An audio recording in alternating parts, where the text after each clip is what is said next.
Hey there everyone, it's Retro Martin here, and it's time for a look at the second game of my RPG challenge. Now, I've basically been challenged to take on 12 RPGs within a year. Doing alright so far. This is my second completion within the first month, so I'm on course to be able to get it done quite quickly. But that just means I get to play more RPGs, so I'm not complaining at that. So my second one, for those of you who can see behind me, is Neverwinter Nights.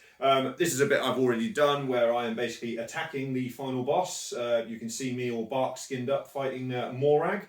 I already completed it. I've just gone back to put that on in the background. Neverwinter Nights is a game that came out on the PC quite a while ago, back in the early 2000s, I believe. I had it on the PC along with the first expansion, Shadows of Undrentide, which I'm also going to be playing just for a bit of fun after this with my same character. So even though I might be a bit overpowered, I can level it up a bit more, so it'll be good fun.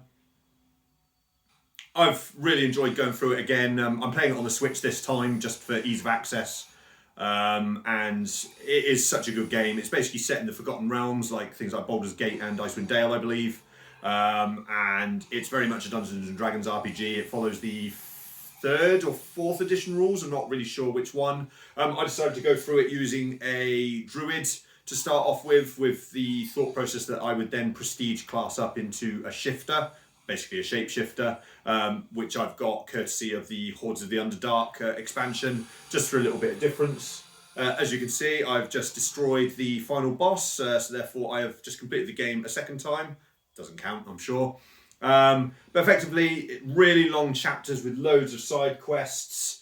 Lots of things to do. You've got various henchmen to play with and work out. With the character I'm playing, I was able to have an animal companion as well as summon something, shapeshift myself and have a henchman, so I had quite a good full party helping me out with things.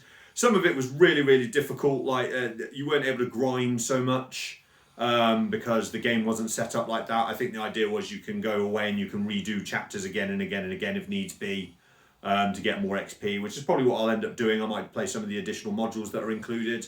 But the game looks great. It's had some shadow and I believe ray tracing or something effects added to it, just to bring it up to speed for the modern era because of how old it is. But I've really enjoyed my time with it. It's taken a good 60 plus hours, so it's quite a decent lengthy RPG. I wanted to get at least one computer RPG in there just to sort of vary it up a little bit. But it's a great game. I'd urge people to give it a try, especially as it's quite accessible nowadays. It's on the PlayStation, it's on the Switch, it's probably on the Xbox, it's definitely on Steam. So yeah, go give Neverwinter Nights a try. I want something a bit shorter next because I did an average like 20 to 30 hour RPG. I've done this relatively lengthy 60 plus hour one. So I think for my next RPG, I'm going to go through one that I've not completed yet, and that is the remake of Super Mario RPG. I've completed the original before, but I picked up the remake last year. I haven't started it yet, so I'm not sure how good of a remake it is, but I'm looking forward to it. It's a decent RPG, not one of my favourites on the Super Famicom. Or SNES, whichever way around you want to put it. But yeah, it's going to be good fun, and hopefully I'll see you in the next video to show off Super Mario RPG.